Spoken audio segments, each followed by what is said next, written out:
I got a hot stock that's in play right now, and it looks to be where Apple could be interested in taking this company over. We saw a 1,000% increase in calls bought.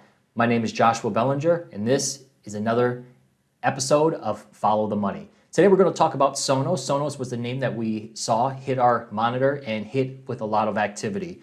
It hasn't been a name in play. They make speakers, and recently it sold off. Well, we saw this dip lower here because Apple pulled it off the marketplace. In terms of their launch of products coming up in this cycle, they pulled off Sonos and a couple other brands, and that what's sold shares off, but have rebounded. Today we see a big spike. That spike was because of some speculation. We'll take a look at that in the option market. But I want to take a look at the left of the chart here, and we see these big spikes here. And some of these big spikes, especially on the 22nd, we see here, this is when some speculation hit about Apple being interested in acquiring and making the next acquisition in Sonos. This is a wild card name. These are the type of names that you keep an eye out for and are always in play as a takeover. And Apple has been curious and sniffing around here.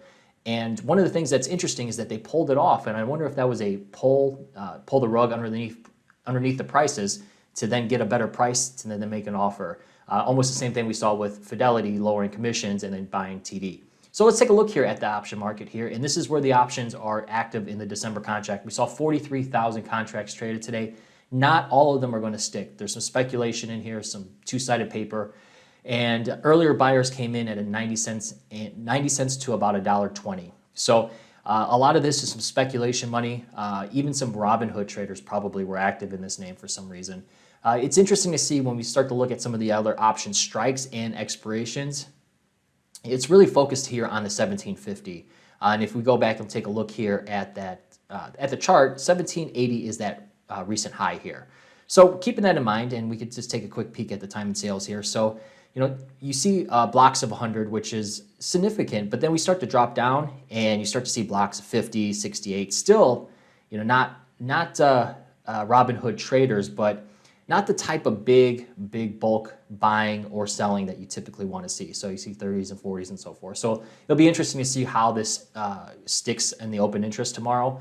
But again, I think you'll probably see about 20,000 stick potentially. Now again, wild card, keeping this in play, keeping focus on this activity here. It goes back and forth. Looking at that and keeping that in mind, and especially understanding the cycles of when companies make acquisitions. When we look at something like this, when December kind of makes sense, typically in the financial markets. And the reason why is because companies that have cash need to put something to use. This is the time this would be the cycle to do it. So something that could be interesting would be to use a spread here. So something on the lines of doing a 15, buying the 15 here and selling the 17 and a half.